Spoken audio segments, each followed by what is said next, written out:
Francisco Isko Moreno Domagoso. Sa unang city-state address ni Manila Mayor Isko Moreno kahapon, inilahad nito ang kasalukuyang lagay ng Maynila, partikular na pagdating sa pondo ng lungsod.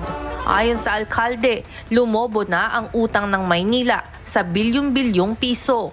Tanong, magkano ba ang bayarin na iniwan ng nakaraang administrasyon?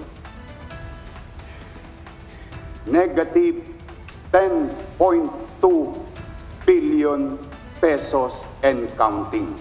Anya, kasama na rito ang hindi pa nababayarang office supplies, pagpapakumpuni ng mga pasilidad, koleksyon sa basura at pensyon para sa mga senior citizen. And that begins with the courage to do serious housekeeping, starting with getting our finances in order. Ito po ang big picture ng finances ng City of Manila.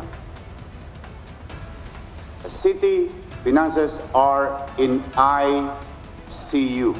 Sa ngayon ay kinukuha pa ng UNTV News and Rescue ang paliwanag mula kay former Manila Mayor Honey Lacuna tungkol dito. Samantala, bubuuin naman ang Task Force Facts of Fiscal Accountability, Cost Transparency and Spending upang ayusin ang pananalapi ng lungsod.